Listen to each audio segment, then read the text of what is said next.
Blacks in Technology. Blacks in technology. Blacks in technology. Blacks in technology. Blacks in technology. Blacks in technology. Good evening, everyone. Welcome to the Blacks in Technology Bit Tech Talk podcast show. This is episode number 103.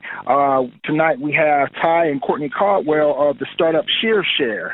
The Blacks in Technology Bit Tech Talk podcast is a show where we talk to people of color who are engineers, innovators, educators, inventors, change makers, and entrepreneurs doing amazing things in the world of technology.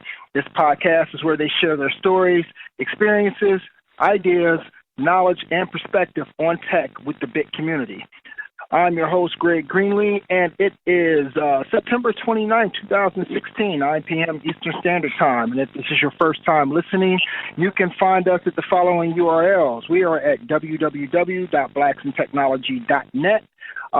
That's our community site. Go join. It's free to join. You'll find thousands of people of color in tech that you can engage with, network with. We also have a Slack channel. So if you want to go check out our Slack channel, we currently have over 670 members in our Slack channel. Go to blacksintechnology.net, do a search for Slack, and you'll find the invite link on the page. On Twitter, we're at Black in Technology. That's BLKINTECHNOLOGY. We're also on Facebook. That's facebook.com/Blacks in Technology. And we also have a LinkedIn group. Just do a search for Blacks in Technology. You'll find us there as well. If you are on Twitter right now, you have any questions for our guests, tweet them using the hashtag BitTechTalk. That's BITTECHTALK. Blacks in Technology is a tech-focused community and media organization focused on increasing diversity in technology through increased visibility and participation of people of color in tech. We're always focused on forming new partnerships and opportunities to assist our members with their continued professional growth and development. So if you want to partner with us or if you have any general inquiries related to sponsorships, send those to contact us at blacksintechnology.net. All right, a few announcements I want to get out there. The Black Enterprise Tech Connect Summit is coming up. It's a couple of weeks away. It's a two-day event filled with insightful tech talks, interactive technology workshops, one-on-one sessions featuring some of the top minds in tech, such as Tristan Walker, founder of Walker & Company Brands, and many more. So if you're interested in going to the Black Enterprise Connect Summit, let us know. We'll be giving away, we actually gave away a couple of tickets. Still, I went back to Black Enterprise and I said, hey, you know, we have more people that are interested. Could you spare a few more tickets? And they happily obliged. So we have a few more tickets to the Tech Connect Summit. If you're interested, there is a form. There's a blog post on our site, and there's a form that is actually on the site as well. And fill out that form. Tell us why you would like to be why you would like to attend,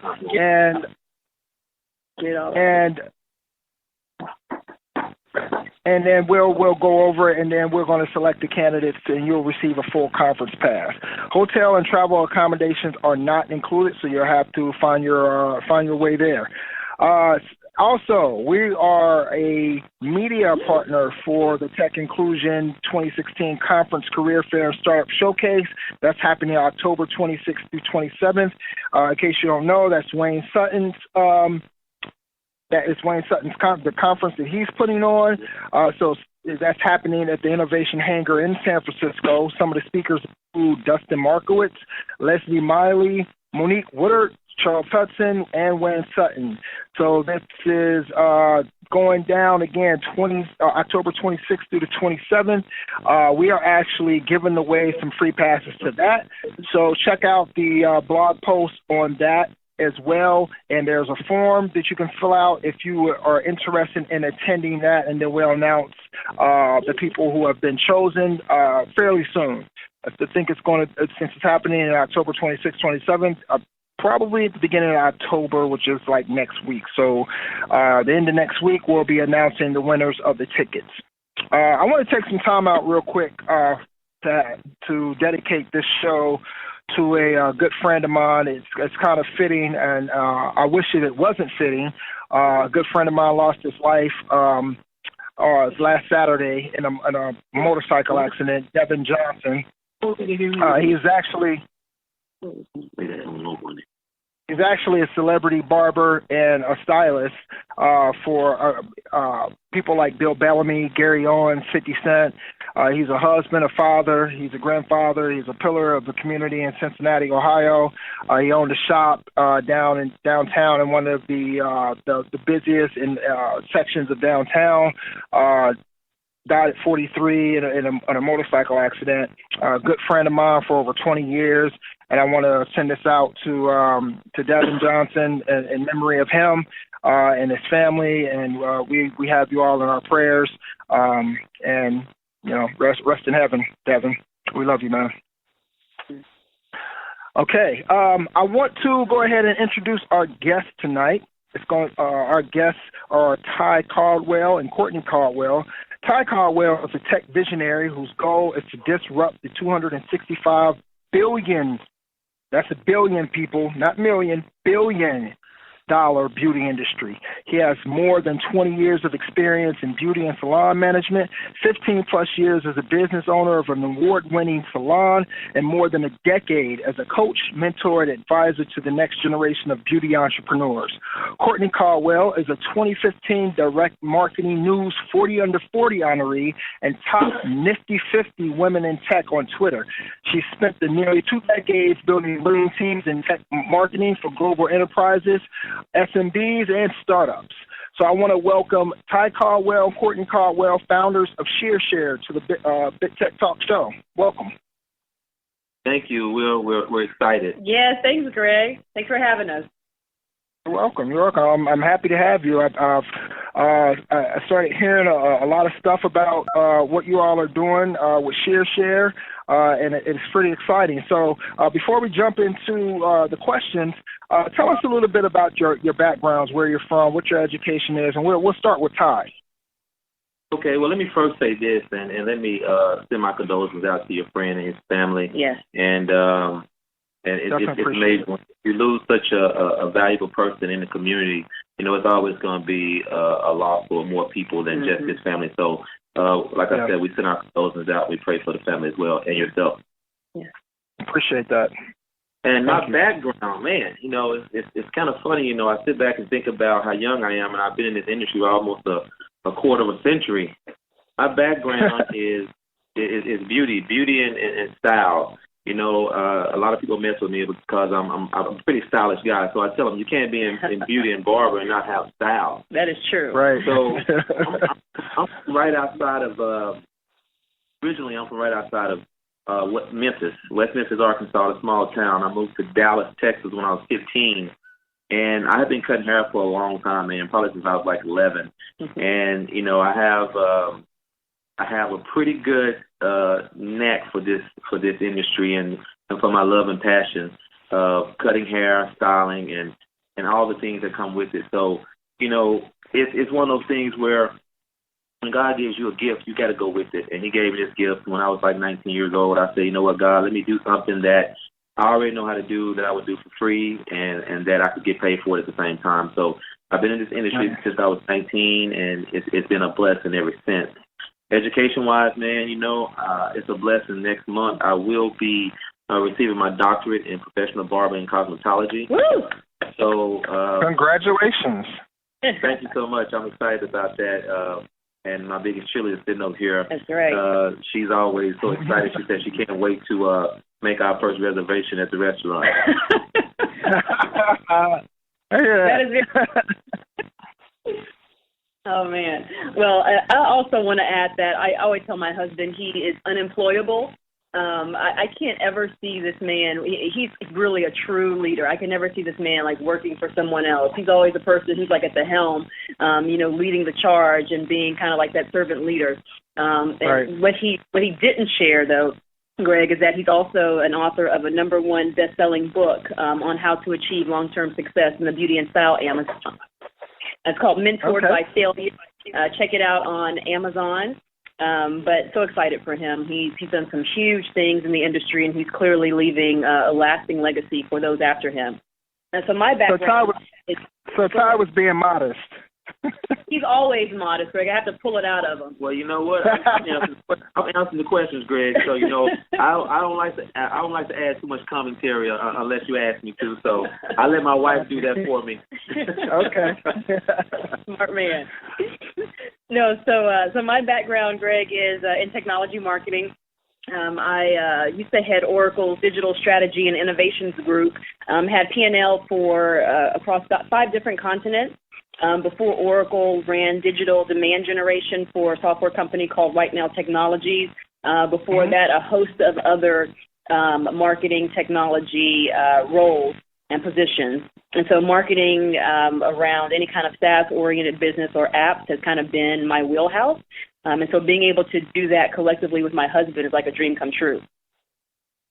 Excellent. And what's so exciting to me about this podcast is that you're taking something that is normally not in the wheelhouse of tech, right? So, style, salon, being a barber, that field has traditionally not been too tech oriented. And you guys are merging those two. And what I like most about that, beyond the merging part, is the fact that this is telling others, right, that you don't necessarily have to be that engineer in order to come up with a solution to a problem that is going to not only affect your community, but it can affect a lot of people worldwide, globally. And so I like that narrative that you all are bringing. Absolutely. So Ty, I want to know a little bit more about your background as far as beauty and salon. Now, tell us a little bit about your experience. Like, how did you get started in it, and then how did you build your business? Well, like I was saying in the first part, it was one of those things where I knew that God was taking me to a place where He had destiny for me, and something destined great, and it was a gift that I had. So I went to school. I was going to traditional college, conventional college, more so to speak, and I was working at the hospital at the same time. And I was always cutting hair, whether it was my friends or whatever. And the situation happened where I was able to start going to barber and cosmetology school. At the time, those schools were merged, so I could actually get both skills at the same time. So I was able to do that, and after about a year and a half, I went into the salon, and I was a student teacher in the school. So I was not only the man, I had a lot of customers, but I was also helping to bring out the other 52 chair students that were in there. So I was always making sure they was on top of things and making sure they were becoming experienced in what they were doing. So my first day out of school, I go to a salon, and I worked from 9 to 9, and I only cut one head. So I made $10 my first day. I love that. 12-hour shift, $10. It's a great thing. That's 78 cents an hour.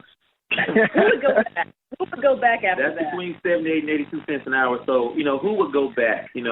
I had to learn that wasn't failure, that was a pivot. So, one of the things that I learned about understanding this business, everybody asks me all the time, how did you grow? I said, it's all about growing one customer at a time. In this business, it's about retention.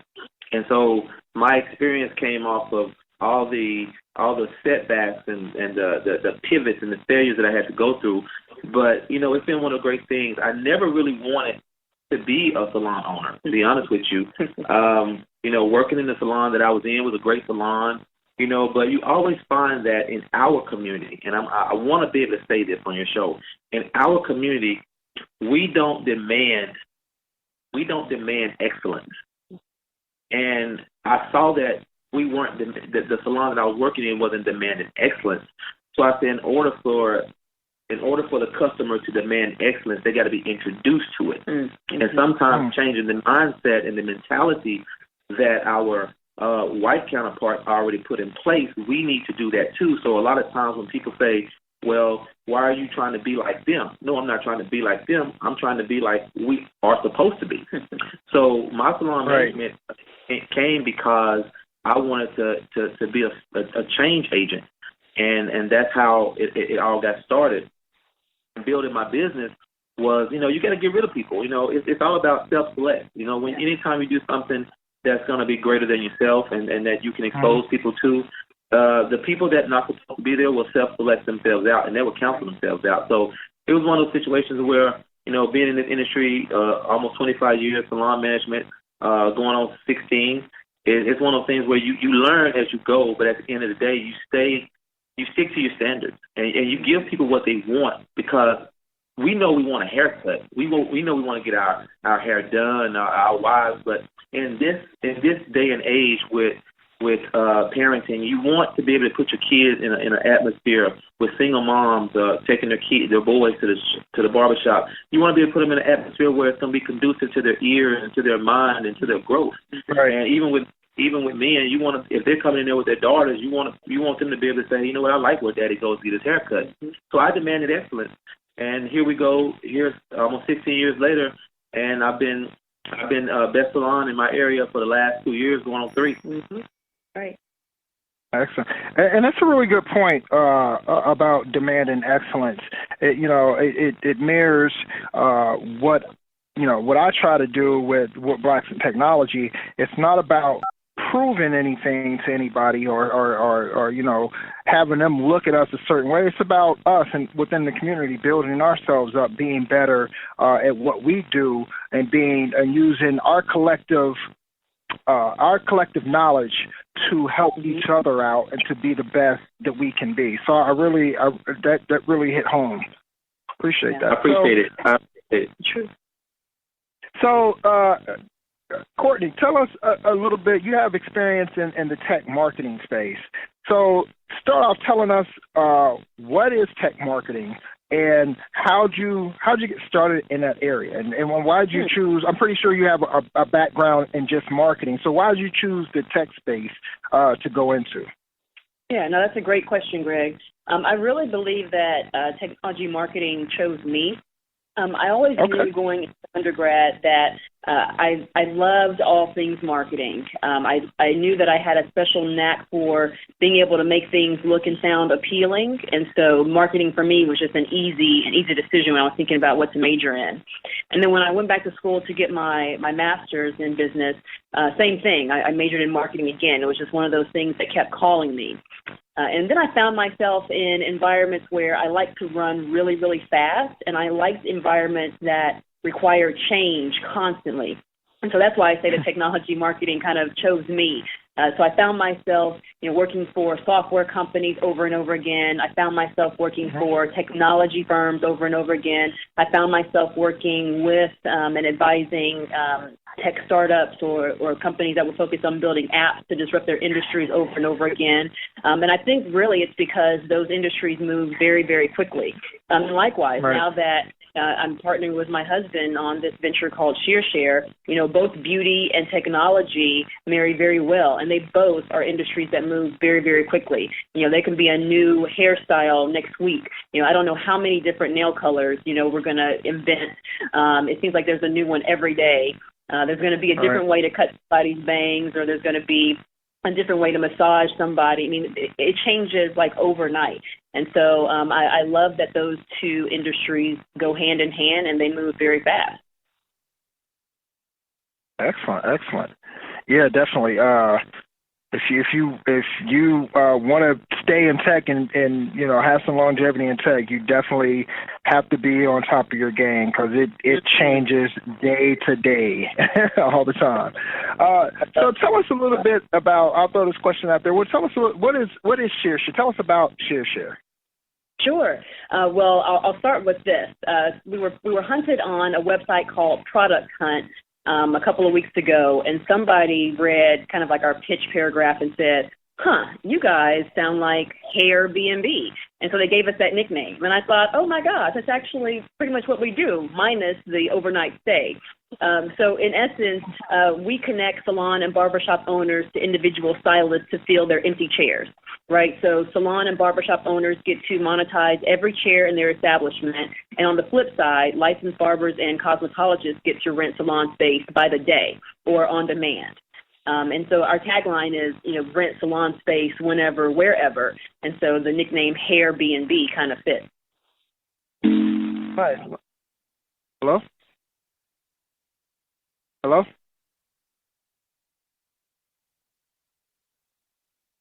I think we lost them.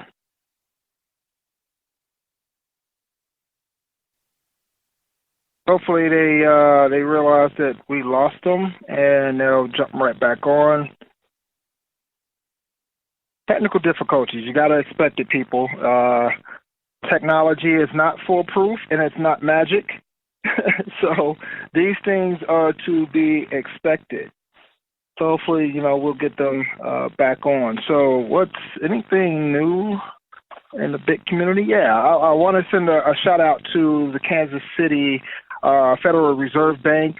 And Andrea Hickson, she brought me out to be a keynote speaker at their technology inclusion, diversity and inclusion. She said she lost me, but I don't think so. I need to let her know that we lost her.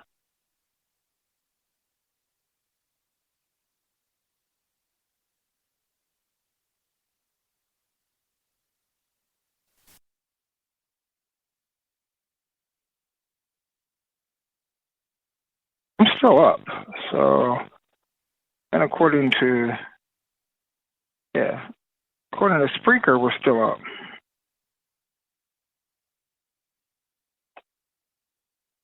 I don't think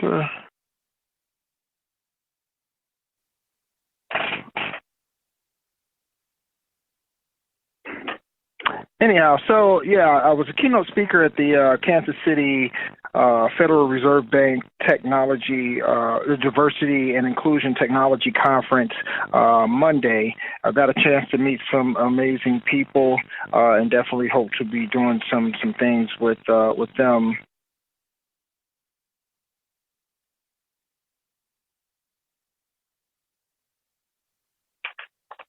She said dial direct. I don't know if I can do that.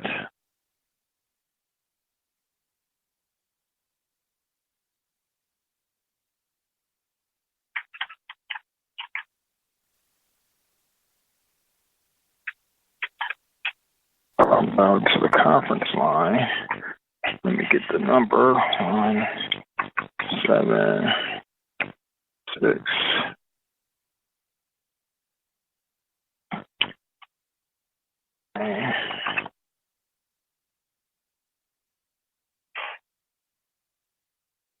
Okay, she says she's dialing back in now.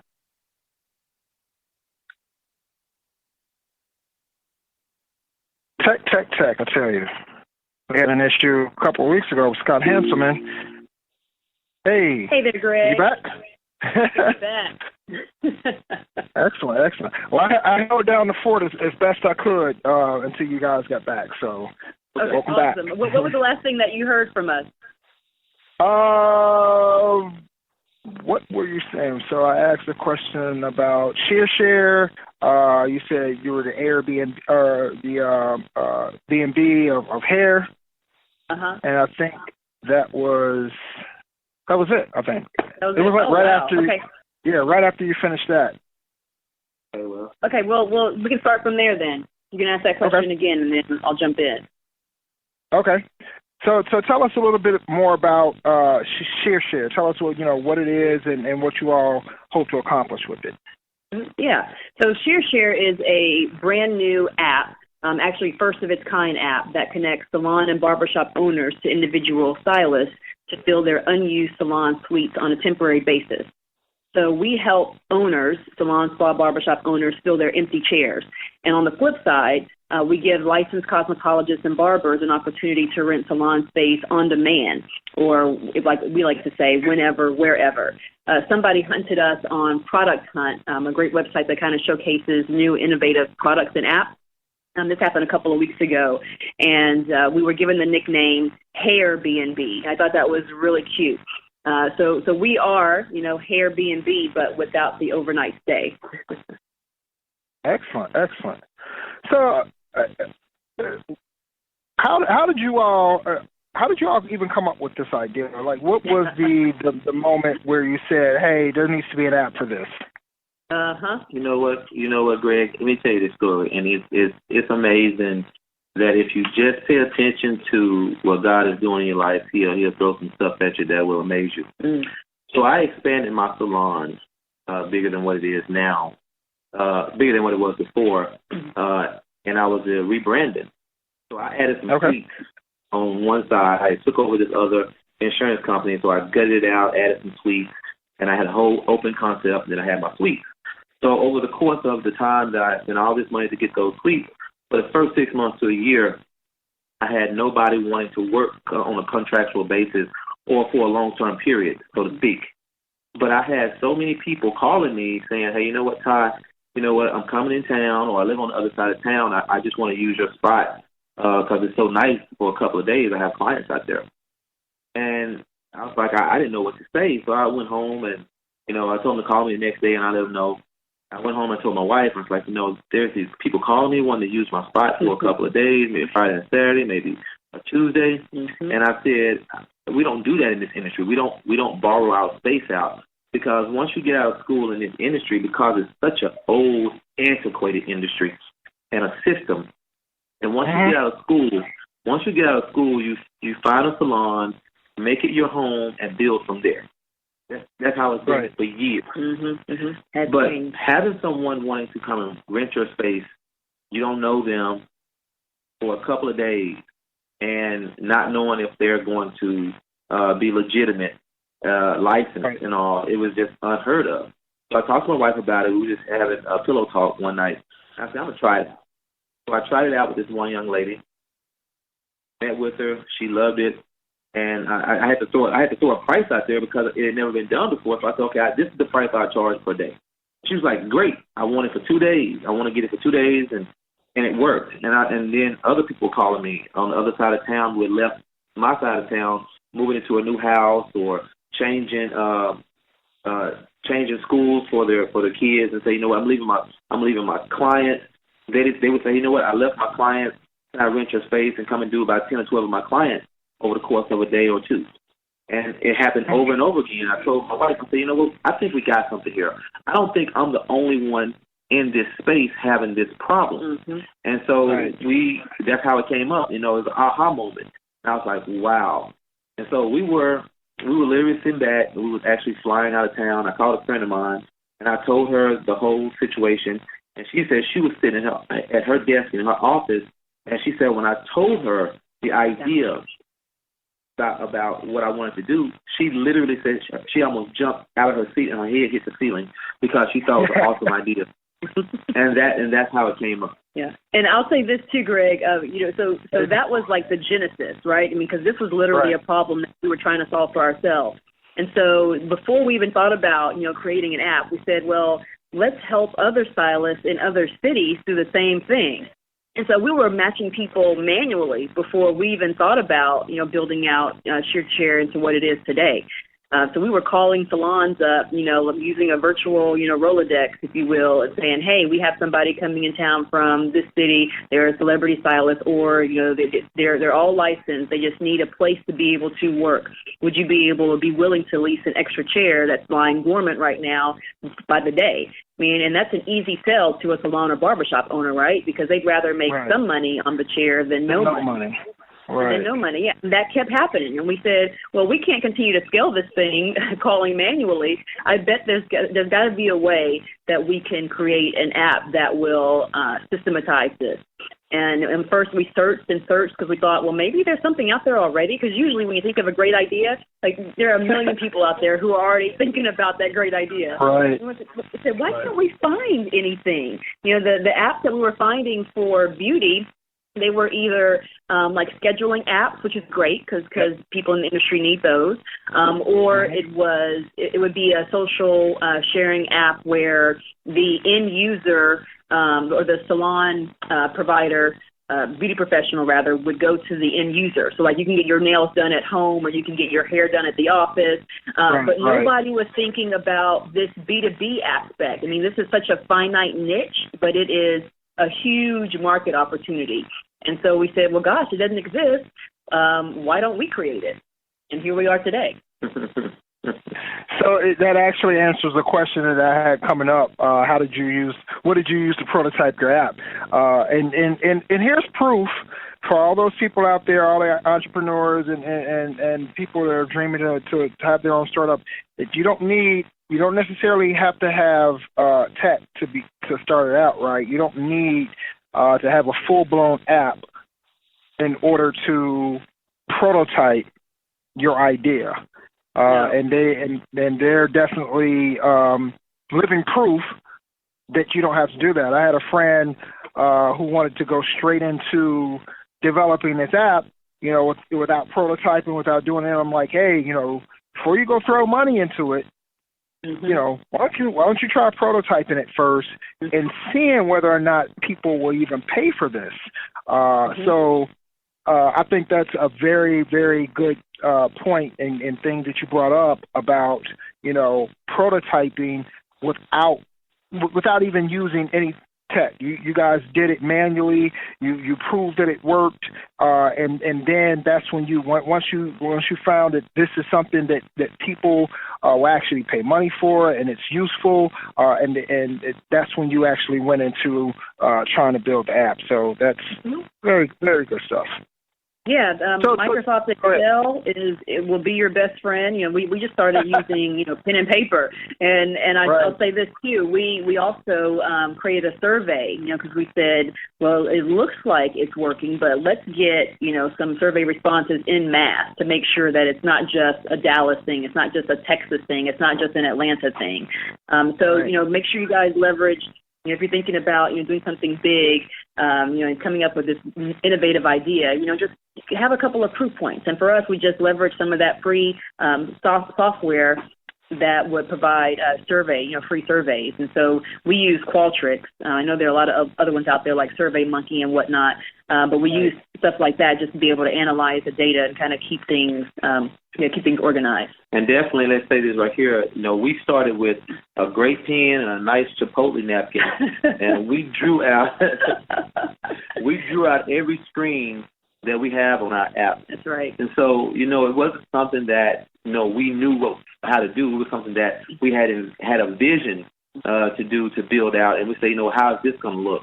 And we actually still have that napkin, and that's what we show the development team in order to build out the app screen by screen. Yeah, because this wasn't something where, you know, Greg, you can't say, hey, random dev team, you know, who's great at coding, this is my idea, go build it. Because they'd be like, well, how do you even start with something like that? I mean, you have to have the subject matter expert, and in our case, that's Ty. His wheelhouse is all things beauty. And so literally, we had to sit down and draw out every screen, like what would the first screen look like? Okay, what's in the mind of a cosmetologist or barber when looking at the second screen? And then how do you make that a very easy usability flow throughout the entire process? And how do you get close to, you know, being able to book? And only he's going to have that type of knowledge. A dev team, you know, wouldn't know that. Very, very good points. And I love the fact that, because I run into so many people, and not that, you know, I'm some entrepreneurial person, so to speak, as far as, you know, tech entrepreneur. I know engineering quite a bit, but I do know, just interacting with some entrepreneurs within our community and other people, that, you know, I've run into people all the time who come into the big community, and they're initially wanting to hey, I need a developer for this, right? And they don't have any type of, concept as far as any type of diagrams or how they want things laid out or anything like that. And then they, people who just want to throw money into it. And it's like, when you're first starting out, you should try to keep your costs as close to zero as possible. Yeah. Use all the free tools out there that are available as much as you can, but try to keep costs to a minimum until you know that this thing has legs and can take off. So I think that's some very, very good points that you all brought up. So let me ask you this: what is the surplus of? So you have this idea, right? And you first kind of test it with your own shop. Then you start doing it for other shops. So what did you find as far as what's the surplus of salon suites and stations in the United States, and kind of how did you measure that to find this niche for your application? Mm-hmm. Well, it's amazing. It's a lot of salons out here. It's over 1 million, stylists and barbers out here, and it's 19,000 cities. Mm-hmm. And so most of the salons have 1 to 3 chairs open. So use that number and say there's 3 million spaces at any given time. Yeah. So that's how we looked at it from the beginning. Mm-hmm. Yeah, there's always going to be a surplus. I mean, salons and barbershops are opening up at a rapid rate. When you look at how fast this industry is growing, we're outpacing the private sector. So people going into work at software companies like I did. The beauty industry is outpacing those folks. And so like Ty said, just looking at the U.S. alone, over 1 million salons, spas, and barbershops in the United States.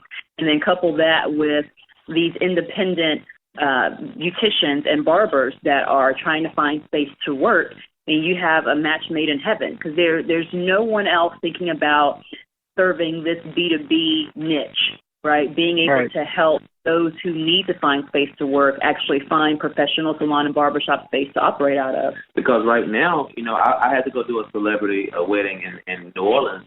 This was before we even thought about ShearShare, probably about 8 years ago.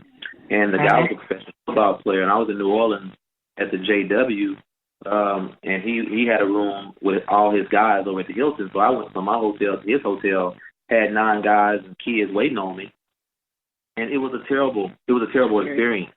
In the salon, you need lighting. You need great lighting. You need a mirror. The mirror finds all the demarcations. The naked eye can't show you what the mirror can show you.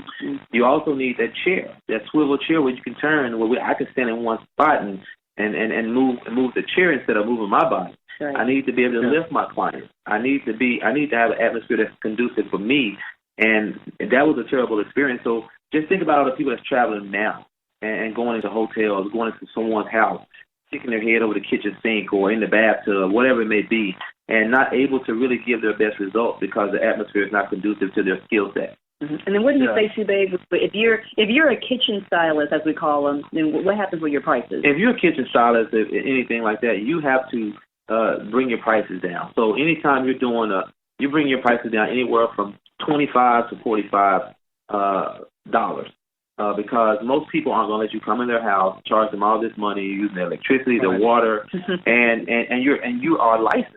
Mm-hmm. So it's best to put people in environments that are going to make them feel good, and you're also going to get the results that you want, and they'll feel good about what they're getting. That's right. And I'll say this too, Greg. So Ty and I sit on the advisory boards of cosmetology schools, and so we're constantly talking to this up and coming, the next generation of beauty entrepreneurs, right? And what we constantly hear, even before we build out the app, is that, gosh, I graduate, next week, and my biggest concern is booth rent, because many of them are paying booth rent in order to jump into the industry. And some people choose to go commission, some people choose to go salary, but many more than not choose to do booth rent. And it's really difficult. And you heard Ty's story. The first day on the job, he worked 12 hours and made $10. That include tip, baby? No tip. No tip. And so if you're thinking that booth rent, runs anywhere, weekly booth rent runs anywhere from, $125, up into the 300s, depending on what part of the U.S. you're sitting in. That's a really hard nut to crack when you're first coming out and starting to build up your book of business. And so we wanted to also think about those people who were just starting out in their career and how we could help them to not leave this industry, because, by the way, 80% of cosmetologists drop out of the industry within 5 years, and really it's due to financial resources. I know. And so we wanted to completely flip that number on its head. And so being able to give them now the opportunity to rent salon space by the day, you just think about that. They can literally build their book of business one client at a time, one day at a time, a couple of days at a time. It gives them a different out, a different opportunity for them that didn't exist before. Amazing. Definitely, you all definitely sound like that. You're tackling a problem that has been prevalent when it comes to hair salons and barbershops for quite a while. So I definitely, you guys are doing it. I love it. So let me ask you this.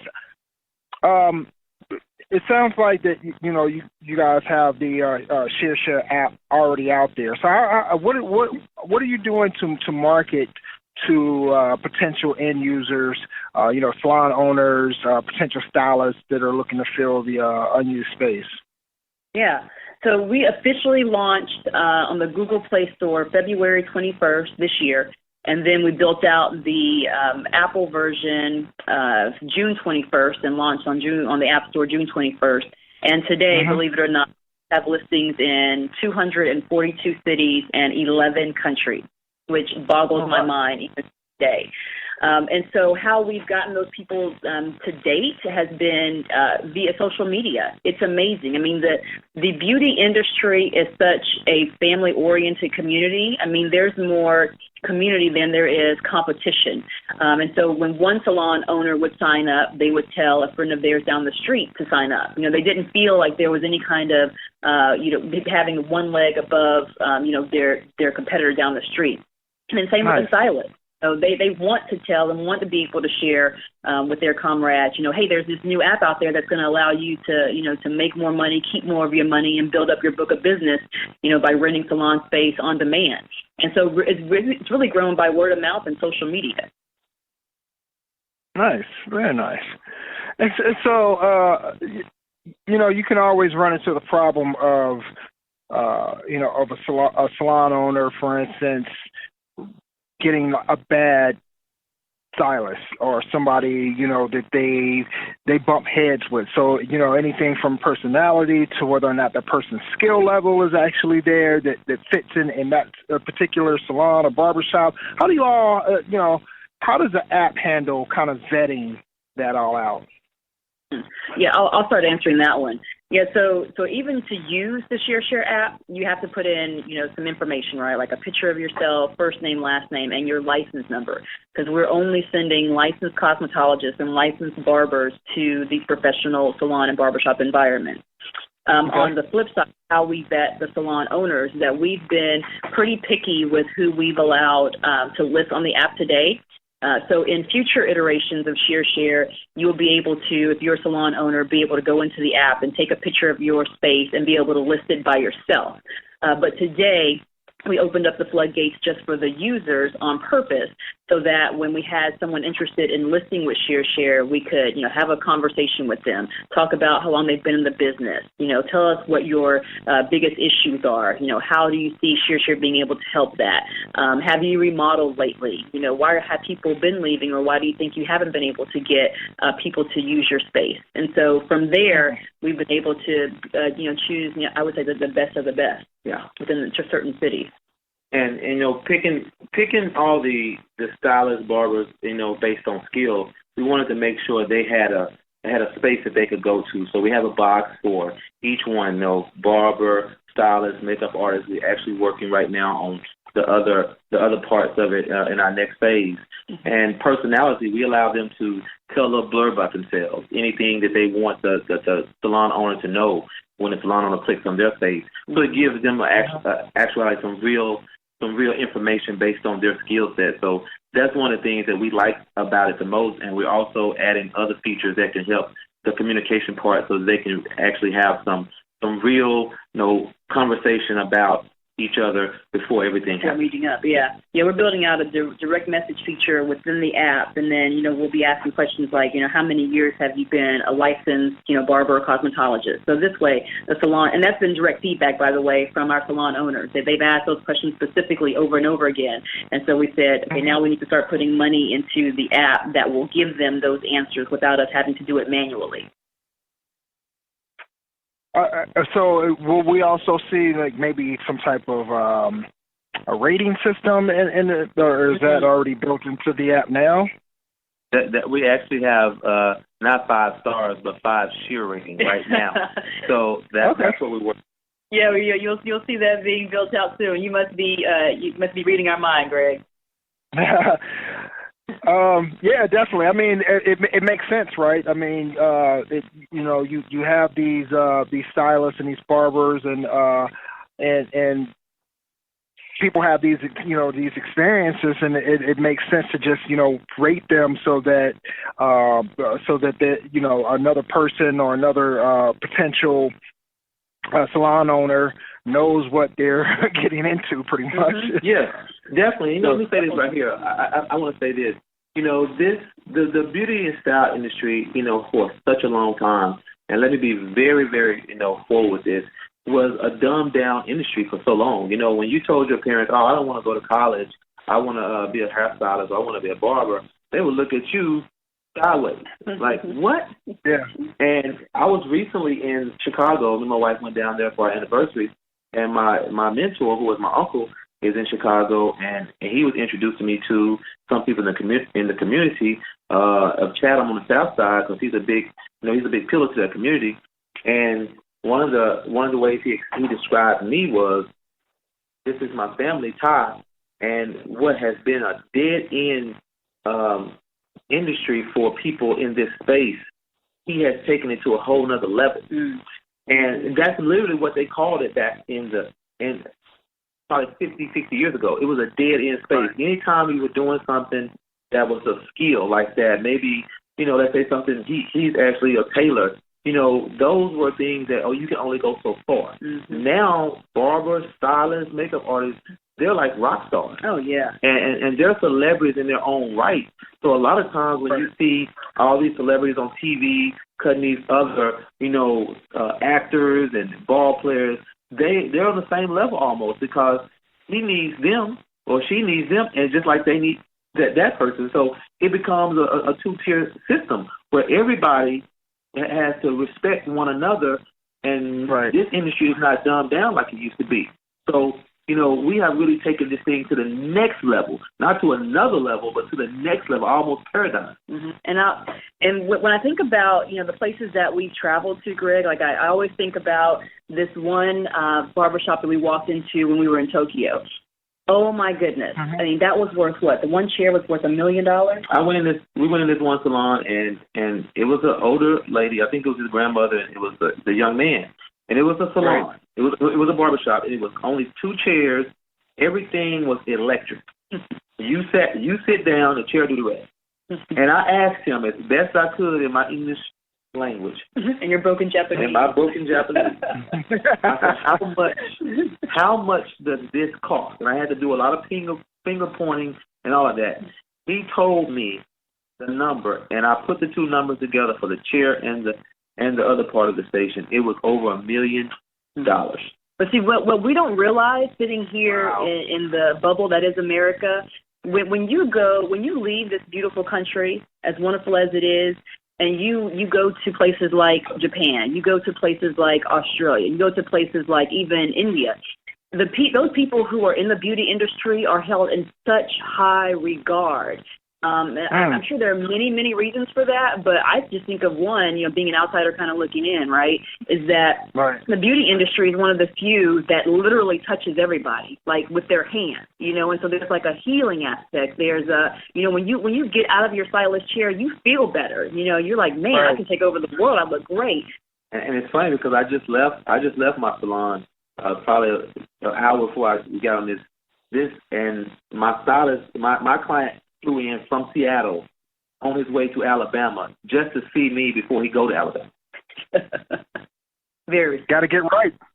You gotta get right. Gotta get 'em right. Got to. But then when you leave the U.S., it's amazing how, I mean, it's almost like people roll out the red carpet when they hear that you are a cosmetologist or a barber, and we're finally starting to see that kind of trend hit the States now, where, like Ty said, almost like you have a following. Those really good stylists out there. When you say celebrity stylist, people are like, oh man, I want to get my hair cut by him or get my hair done by her. So it's been pretty cool to see that kind of shift. Yeah, it's funny that you bring that up. My friend Devin, who just passed away here in Cincinnati. I mean, I remember, coming up, as teenagers and young adults. It's funny. He always had this flair, about him. He always had, the quote unquote this swag. Real nice dresser.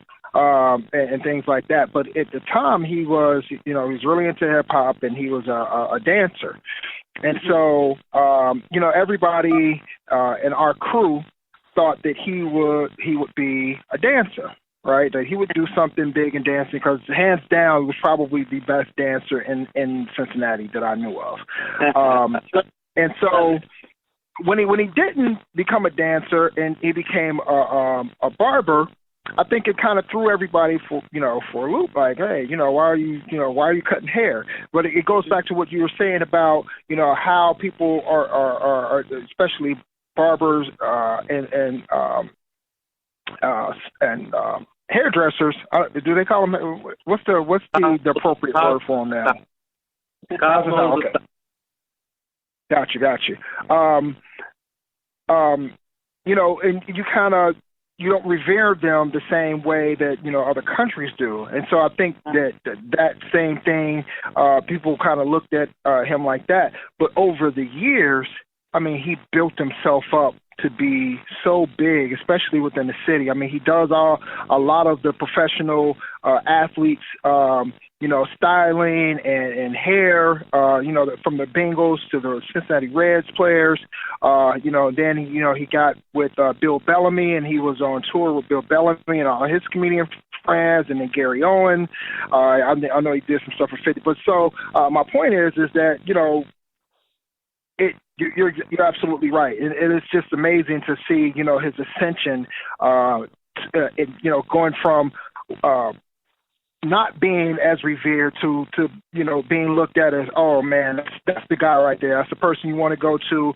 And anybody who was new to the city that I ran across, I said, hey, if you need to get your hair cut, this is the person you need to go to. You might have trouble, booking some time with him because he's busy, right. but he's the person that you want to talk to.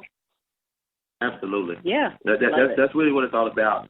And that's how it is for me, so I understand. I mean, people see their hairstylists and their barbers more than they see their doctors.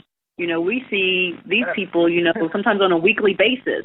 I can't tell you the last time, a dentist, you see them, twice a year? Twice a year. You don't see lawyers every week. You don't see doctors every week. I mean, literally, this is an industry. I hope you don't see lawyers every week. I hope we don't see lawyers every week. That's right. But it's so funny that everybody says, no, what do you want to grow up? What do you want to be when you grow up? I want to be a doctor, I want to be a lawyer. And you have to have multiple clients to receive. Even though you get your degree, you still have to have multiple clients to just get that money. Mm-hmm. I have the same retention clients over the last 20 years. I have about 45% of my retention clients week to week for the last 18 to 20 years. Yeah, crazy. Wow. Yeah. Wow. People are going to come back. They get their hair cut every day. I mean, I get my nails every other week. I mean, it's a consistent business. It's never going to go anywhere. Right. So recently, you all won TechCo Startup of the Year. So congratulations for that. So tell us a little bit about that experience. What was that like? That was an experience that we still floating a little bit. Yeah, it's been a whirlwind. After winning, because it's been a whirlwind. But when it first started, we was one of 1,000 applicants. and we pitched in San Fran, and we made it to the 50 finalists. So we had to go out to San Jose and pitch again in front of venture capitalists, CEOs, you know, and a live audience. And so the next day they were going to bring it down to the final 5, and it was so rewarding that we made it to the final 5. We actually looked at that as a win. Yeah, we were just happy to be in the final 5. So, you know, that was a great experience for us to make it to the final 5. Yeah. It's still surreal. Wow. It's still surreal when they. So if I think back to the top 5 and the types of companies, so it was like a company that allowed you to like share housing, right? There was a company that would allow employers to give student loans as a benefit, student loan payments or payoffs as a benefit, in addition to like vacations and 401k. Yeah, I thought that was really interesting. There was a company that did something with ads, and another one that did something really cool with marketing content calendars. And so we're the only beauty tech company hitting the stage, and it was so rewarding when they announced that for us that we were the TechCo Startup of the Year for 2016. Just being able to pay it forward to to the beauty industry in general. We're helping people every day be able to live out their passion and their dream, and we just couldn't be happier. So, I mean, I'm guessing that you all had a remarkable pitch. So how did you all prepare for that? Like, who did the majority of the writing, and how did you all? I seen a little bit of the video. I didn't get to watch the whole entire thing yet. Just tell us a little bit about your preparation around that.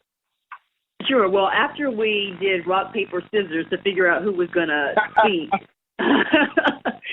Ty holed us up into this one room, and we have this little process that we go through. So the process is, we're going to always have the right music. Yeah. So we went and found this room, and it was a big room, and we sat down, we read our directions on how we're going to do this pitch, put the right music on, get our hype music going, and I knew that she was going to be speaking, so I had to make sure that I set the stance for her to be prepared for any questions that they were going to ask, and kind of make it to where it was going to be an open audience. So give her all the things that will make her comfortable. And we do this, with any time we're going to do a pitch or anytime we're going to do a speaking engagement.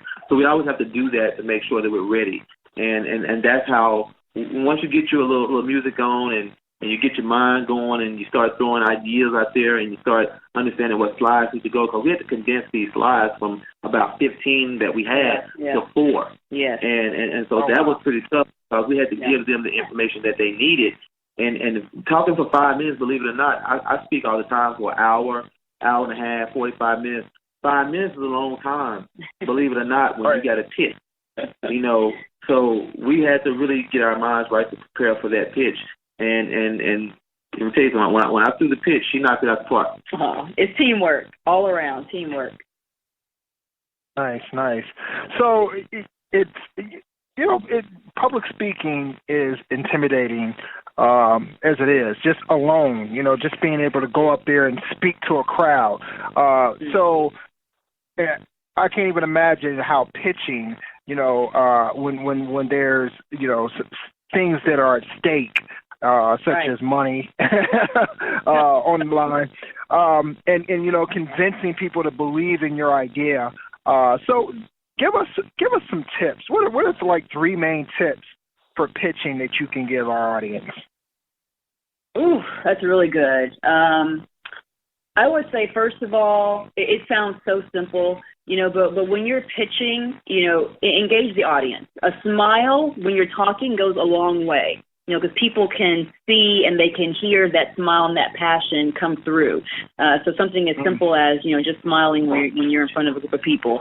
And it really does help, believe it or not, to know what you're talking about. There are a lot of people who have some great, brilliant ideas, right, around, changing an industry for the better, or, leaving a lasting legacy, or coming up with a new app. But if you're not passionate and know your numbers, know your background history, know why you're doing what you're doing, that shows. And so, investors will always tell you they want to work with people that they like. They want to work with people who are passionate about what they're doing, and they want to work with people who have a vision for the future, because they're not trying to figure it out. They just want to help support somebody who does. So I would leave those as my tips for pitching. And I'll add this, investors don't ever want to figure out what you're trying to say. You need to know what you're saying, say it, say it again, and when you get to the end, say it again. That's good. Because at the end of the day, your personality is going to carry you, but your information is going to bring them in. Mm-hmm. So sometimes people will believe in your pitch. Sometimes won't believe in your pitch and the information you're saying, but they'll believe in you. And sometimes they'll want to sit down later on and say, hey, you know what? I understood some of the things you were saying, but I like you as a person, I like your energy. Can we sit down and talk a little bit more about it? You have to be able to give them something right then so that can draw them to you. Yeah, that's good, eh? Excellent advice. So that's good advice. Tell us about some of the worst advice that you've been given as a startup, and then what's been the best advice? Okay, I'll do the best. I'll do the worst. You do the best. I'll do the worst advice. I'll say would be you need to have a tech co-founder. Yeah. And you need to have somebody that know what you're doing to be able to code.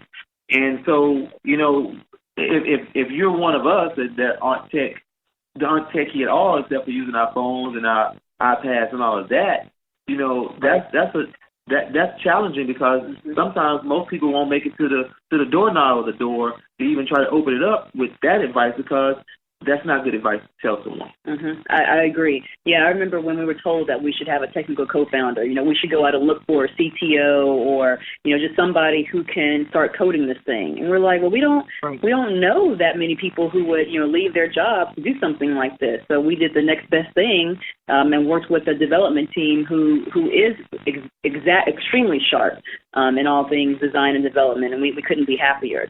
As far as the best advice, let's see if you agree with me here. I would say best advice we received is, don't worry about the investment. Don't worry about trying to, raise capital from angels and VCs right now. Just worry about doing the business, the day-to-day operations. Because if you have the numbers and you have the traction and you have people using your app and they are constantly giving it a 5-share rating, those people will come to you. They'll find you. And so I think that's been really, really solid advice. That's good. And you got to focus, because I think what a lot of people don't understand is they look for the A to B line. And when in actuality, there's no A to B line to anything. You have to be able to, the rise to success is going to be real squiggly and scribbly, and it's going to take some time to get there. But most people are looking to win right away. Well, I got a great idea. Why can't nobody understand it? Well, I thought this was an awesome idea. Well, you got to stay focused, because sometimes if you let other people get in your head, they can allow you to disintegrate in your dreams. And you got to be around people and focus. And I used to always tell my wife, and let me say this before we move forward, when she was working for the corporate offices, and I knew she was a rock star. She was taking the company to the next level. I said, I wish I could hire someone like you. I said, I wish I could afford someone like you. But here it is now. We're working with ShearShare. So, I've been blessed. He got his wish. It worked out. Yeah. And as far as the worst advice, it's funny, because it's like, if you, how do you know who is skilled enough? Right. So if they say, go and get your technical co-founder, how do you vet somebody like that if you don't have that type of engineering or tech background? How do you even know? Someone could be selling you a load of, BS about their skill sets and about what they can do. And next thing you know, you're mired in code that doesn't work, and it's 6 months down the road, and they're not producing, or they do produce something, but it's not what you want, or it doesn't work correctly, or so I definitely understand. Sometimes sometimes it's easier for some people to go out there and get a technical co-founder, usually because they have a stronger technical background. But for people that don't have that traditional tech background, it can definitely be difficult. So yeah, definitely say this right here. And I know that we're running short on time. Definitely always build anything that you want going forward. Build on relationships. Yeah. I'm very, very keen on relationships. That's very important to me. Yeah. So we use the relationship that we had with a friend of ours that pointed us in the right direction.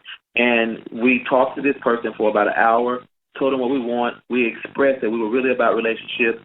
They understood the sincerity in what we were trying to do, and we met up, and that's how it works. But we went through a couple of people, but definitely lean on your relationships, because when your relationships are good, they're going to put you in the right direction. It's kind of like you were doing with your friend you just lost. You would tell people to go to him. It may be hard to get in, but what most people do, well, you know what, man, he's too busy. I'm going to go to another person. When in actuality, they should just been a little bit more patient and waited. And you were the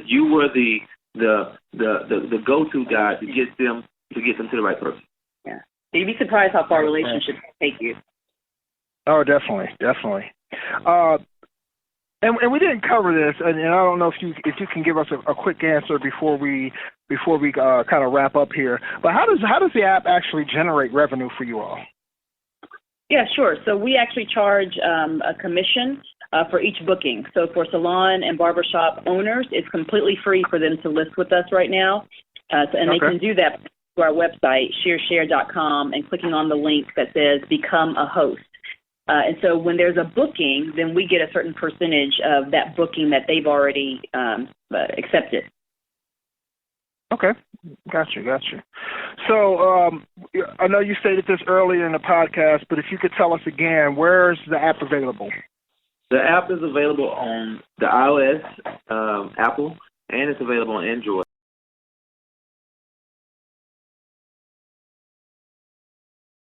Do that because most apps, when they come out, they only designate their app to one phone, and we didn't want to do that. Mm-hmm. Yeah, and people can get to it easily if they just go to ShearShare.com.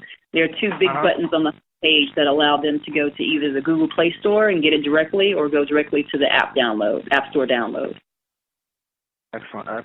And what's next for ShearShare? What can we see next? Well, I think our goal is big enough, and that's to be able to provide these 1 million plus, beauty professionals and barbering professionals with an easy way to find space to work. So that's a big enough nut that we're trying to crack for the industry.